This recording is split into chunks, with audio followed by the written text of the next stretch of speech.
Hey, welcome back to Engineer's Workshop. So we're into part 2 on machining the axle adapters for the Spitfire project. My son watched part 1 and he was quick to point out all the things I got wrong in part 1. So let's clarify a couple things. First off, this axle shaft does not have a U-joint on the outer end. It has one U-joint, and that's just a straight through shaft. I know this isn't at the right angle, but rigid bearing set, which means here's the axle itself. The axle pivots about this flange, and it rocks up and down, which also means the attachment point for the leaf spring is swinging on arc as well. Hard to not use the word cute when you're looking at the parts for this car because they are just so adorable. Tiny little thing. Also, it is a 1972 Spitfire, so wanted to clarify that. So let's get back on to machining these, pick up where we left off, machining the axle adapters. I'm getting right up against the washer. If I cut into the washer, no big deal.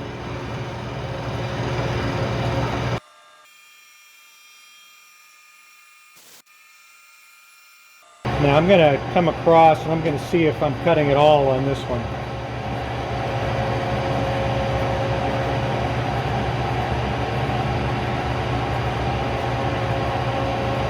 I'm not. I'm going to bring this over to the other center, and I'm going to come down until I start cutting here, and then I'll duplicate that on this side.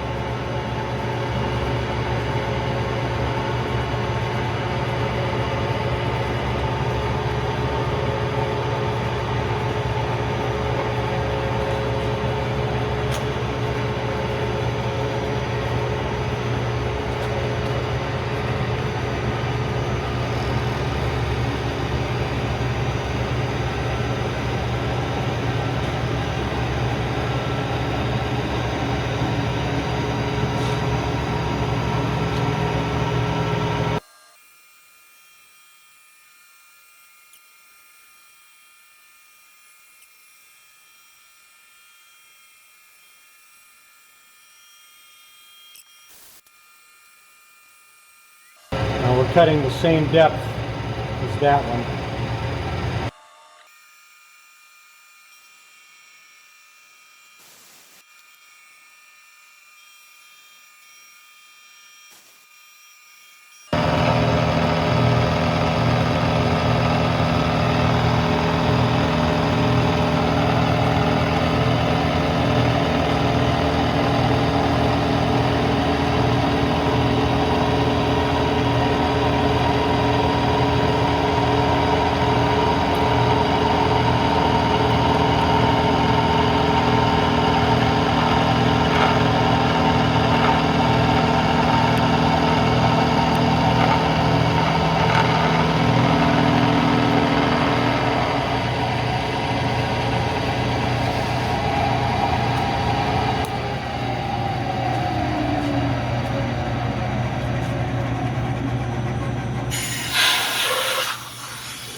Well, this is upsetting. I ran too close to my vise and I had this offset and it just bent it over at a 30-degree angle. I didn't even hear it happening. I'm glad it didn't happen up in here, but I'm going to have to attempt to straighten this or just live with it for now. Work continues. First cleanup pass brought me down to 910, 915. And I know this is unmachined here, but the overall thickness of 850 applies to the top of the little tenon that locates this in one side of the axle. So I can go further with this, and I'm still not down to the max thickness of the finished pieces. So let's take another pass around and see if we can get all of this to clean up. Then we'll switch over to toe clamps and go all the way to the center.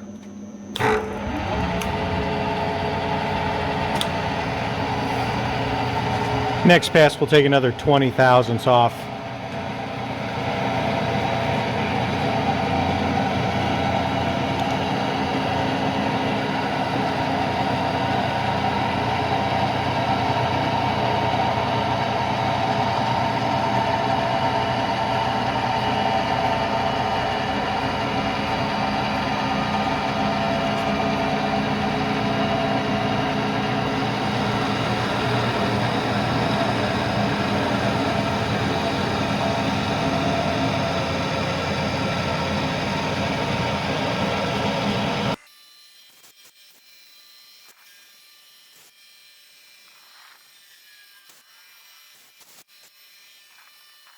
Duplicate those cuts on piece number 2.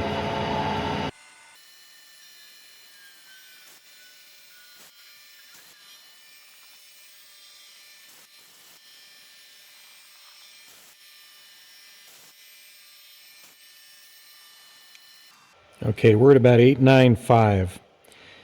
Now if I take 100 thousandths off of this, that's going to bring us down to 795, which leaves us 50 thousandths of cleanup for the other side, and I'll still have a 100 thousandths tall boss to locate in the center that we have to just skim off and clean up the height of that. So I'm going to switch cutters to the sharp-edged 1/2 inch 4-flute end mill, and we'll do the same thing, and we'll mill down to a specific diameter. I'll have to look at the print and see what that is, and that'll leave us a stub for locating into this fixture. So we flatten the back surface, we flatten the front surface, and the maximum thickness of this part's 850, we're at 895.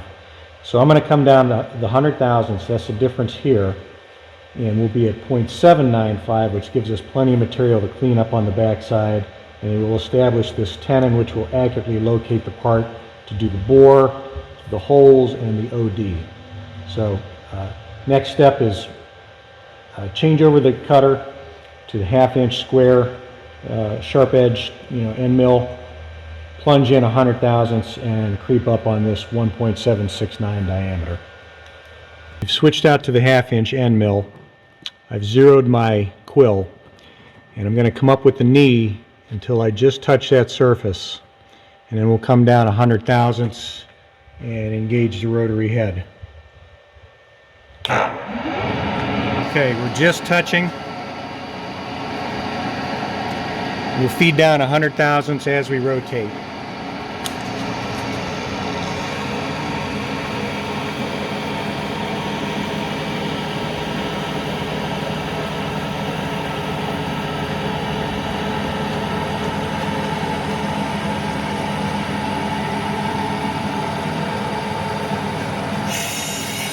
That's a pretty healthy cut.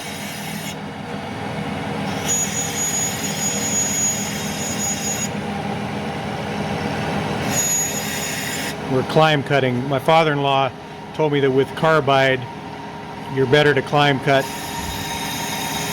So I'm going on his advice, as long as the machine is capable of doing it. There's almost no play in the rotary head, so it can't get ahead of itself.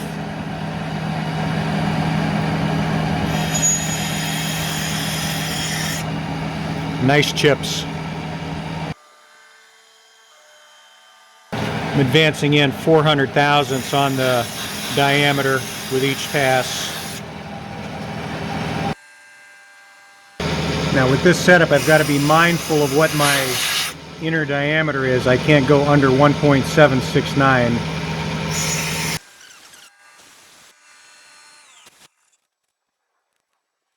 We're at 2.548.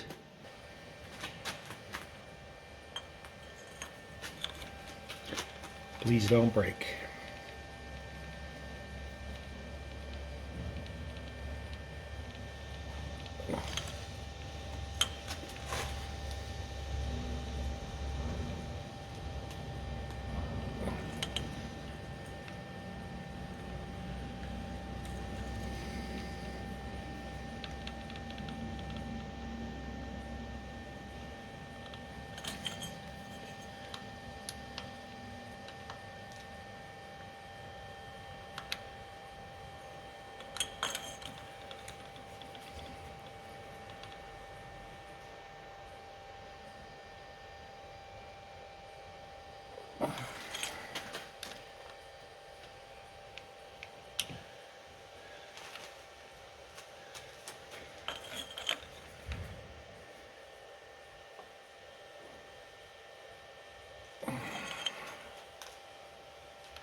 It's definitely starting to fatigue, so I'm going to stop there.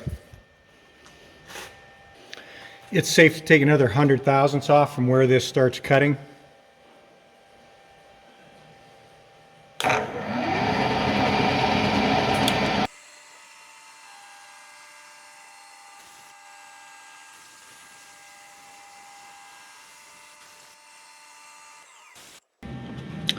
Okay, I'm left with 81 thousandths to go. So I can come in just a little bit less than 40 and have a cleanup cut.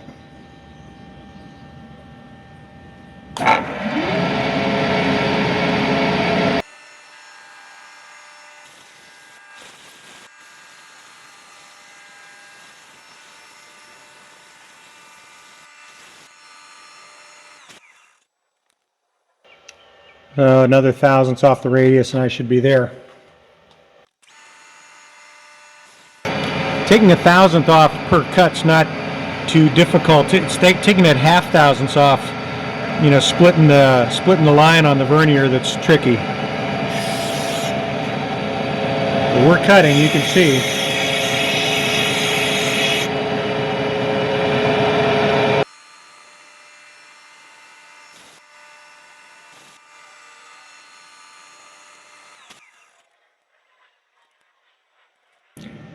I swear I didn't move that, but that is pretty much on the money, maybe a couple tenths under. All right, now the next move might seem crazy, but since we're at essentially the correct diameter, I'm going to come out about 10 thousandths.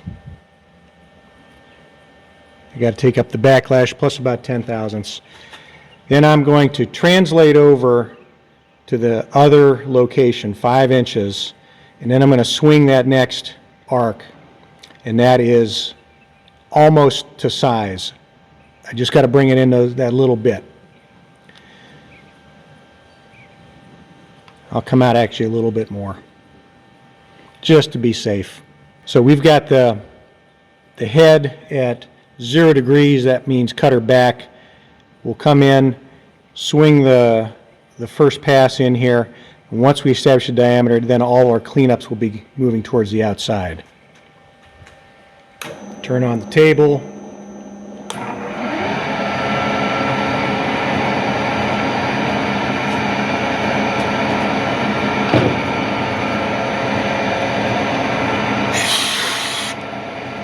That's going to be a full depth, full width cut once it hits the other piece.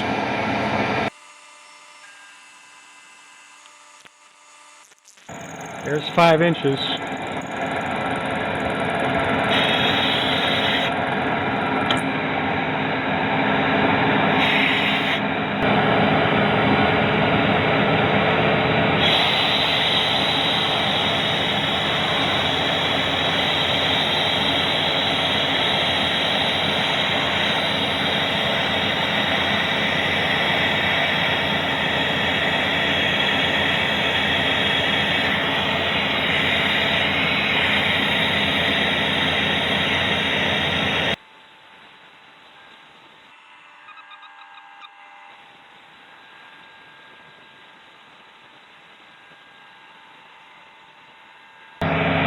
Actually, look how close my handle comes to the vise here.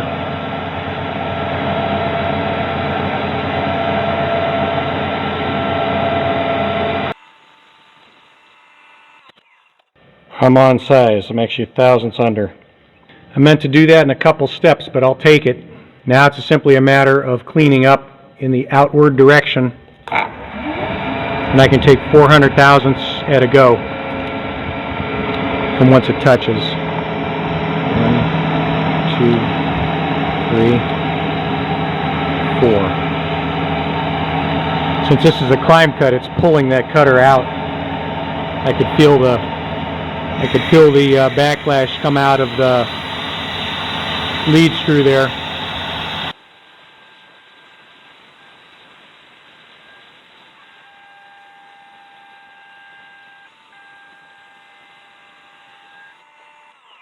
Okay, now without moving the quill, keeping that setting what it was, I am going to drop the knee 100 thousandths, and that'll give us the height of this. We just need to mill all of this off. So we're at 77.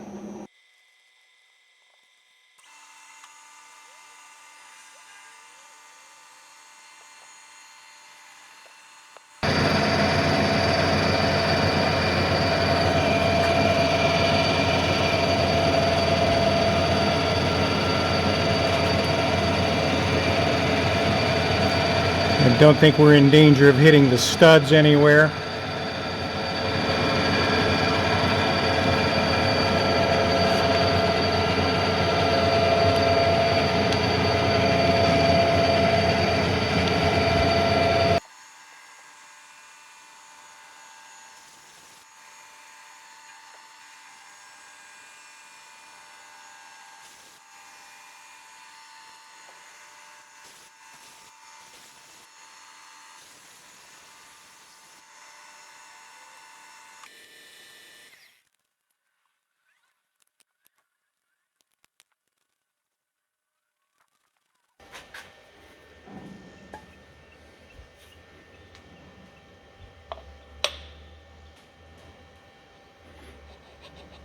Could not ask for a better fit.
I figured this was a good time to do some checks on the granite table. First, the 1, 2, 3 blocks I have, which look pretty good to be within a 1/2 So what is that, 50 millionths?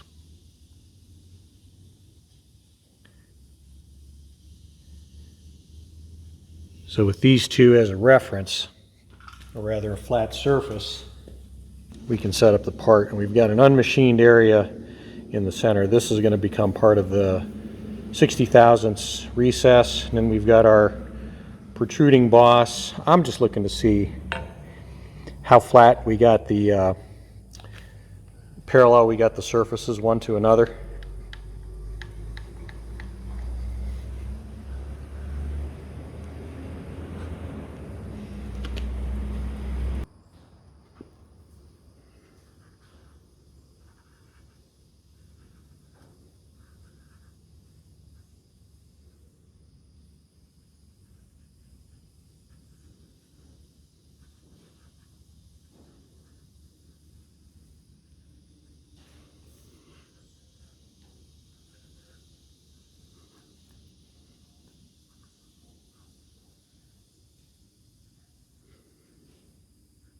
Looks like we're within a little over half thousandths. I mean, that's pretty good.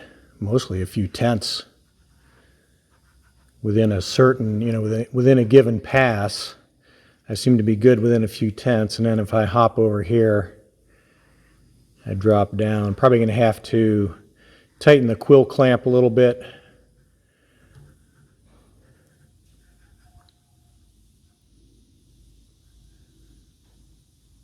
Yeah, it definitely drops just a little bit right there. This is a tenths indicator. And this is straight off a milling machine. I can't complain. Certainly good enough for an axle adapter for a 1974 Spitfire. So after we checked flatness or parallelism, we need to get an accurate reading on what we stand here. About 784 and change.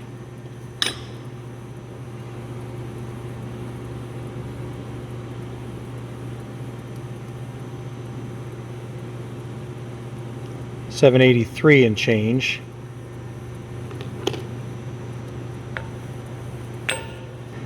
So we need to put this back in the fixture with our pilot here engaged, and we need to take this entire surface down 33 thousandths, including the center. And then we can start out with a bolt in the center, work our way in, switch over to toe clamps, and then continue on. And then we're going to be making a 60 thousandths deep counter bore here to a specific diameter. So actually maybe we'll just take it down as close as we can to the center bolt to a finished thickness out here, and then we'll switch over to toe clamps and we'll start working on the counter bore. After so many times clamping and unclamping this, coming back to the machine, I left it parked, on zero, but I was afraid of the DRO drifting or slight changes in the position of this, so I re-zeroed on this pilot, just taking a 3/4 inch cutter, reversing it, coming over, plunging down, after I come over 5 inches, and went back and forth until I got these two back to dead nuts, re-zeroed my DRO. Now I'm going to clamp this down through the center holes with the parts in place, and that should preserve my position. Always keeping one clamp tight on the table.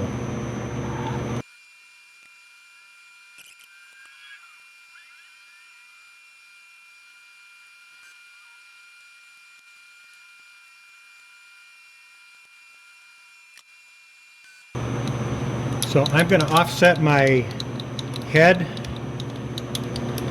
I'm going to get it close here to where I'm fully cleaning up this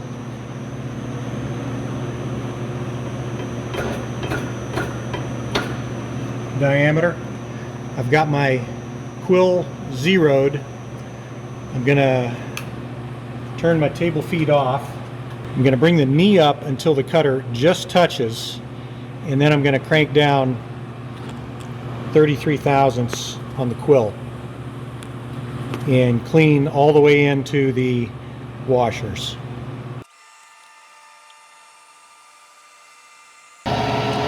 Just touching. Probably engaged a thousandths or so. So now we'll come down, let's come down 32.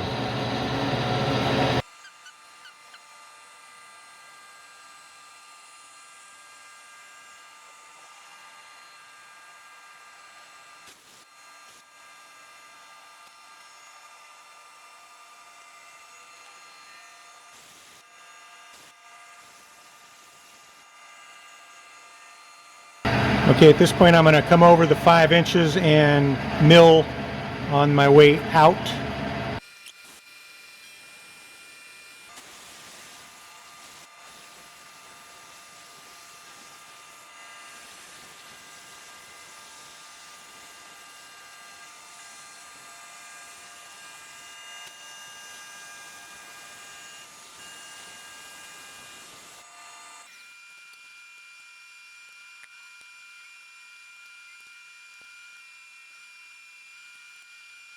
trying to figure out if I can do this without dropping the knee, and I think if I bring the cutter out,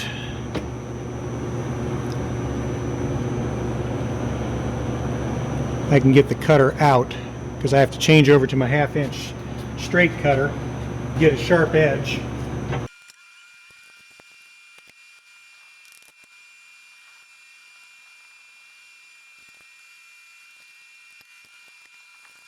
Our target diameter for the counterbore is 2.253. Half of that is 1.1265. Subtracting a 1/4 inch for the radius of the cutter leaves us with an offset of 0.8765. So I'm going to dial in just a little bit less than that.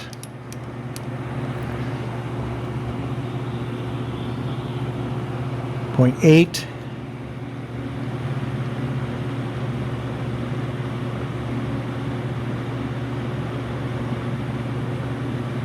Let's go 870. Let's check our clearance to the studs here. I think we'll be good. Notice I dropped the knee so that I have clearance to the handle here. I think we have enough travel with our quill.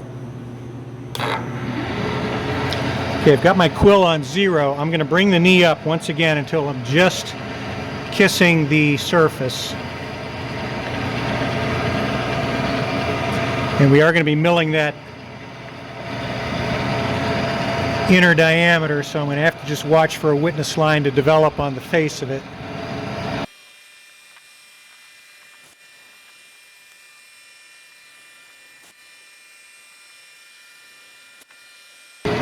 There we go. So now we're down to the 0.750 surface, and we need to take it down 0.063.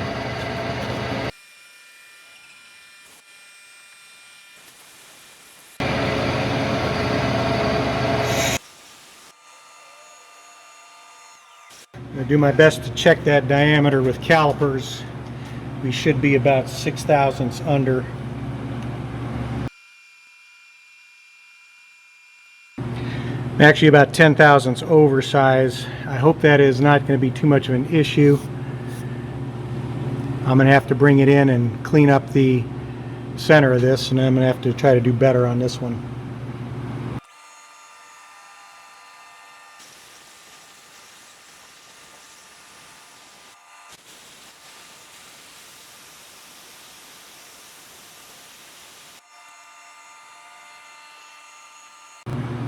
Another operation we could do now is to open up the center hole to 0.750. It's drilled to 9/16, so I should be able to plunge down the full depth of the material plus a couple of thousandths, and then increase the orbit of the head until we're up to 0.750. With a 1/2 inch cutter, that's an 1/8 inch offset. So we need to come down 0.790 and then start to dial in an 1/8 inch offset.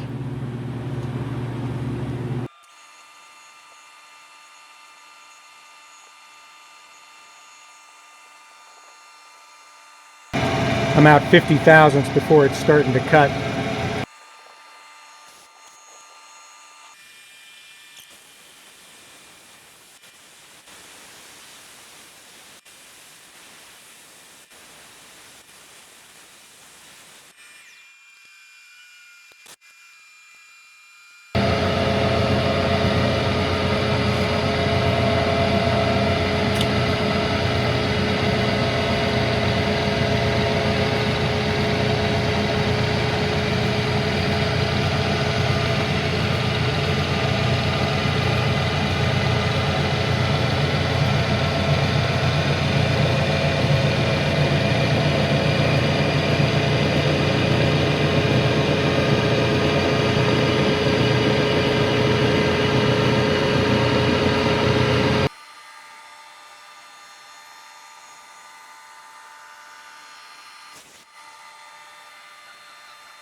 .250, so I need to come out 1/1000 on the radius to get to 2.253.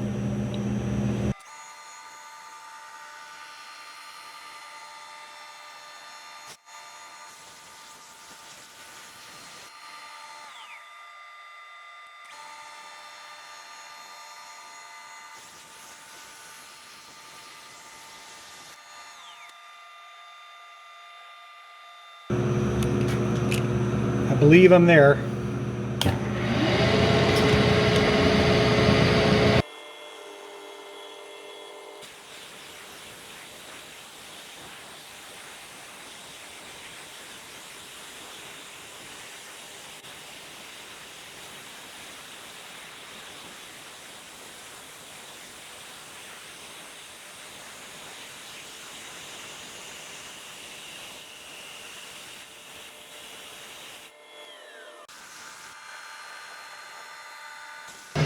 This is the final 5,000ths pass. Actually 2,500ths per side.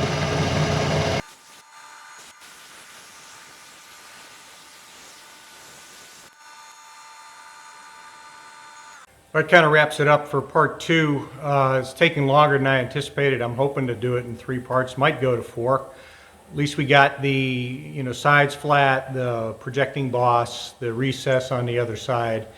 And next set of operations, we got to do the OD, a chamfer, and then put a lot of holes in the adapters in preparation for those slotted counterbores, which I still have yet to figure out exactly how I'm going to do it. But stay safe. Thanks again from Engineers Workshop for your interest in watching our progress here and the projects we come up with for my son's vehicle and other things to get this shop up and running.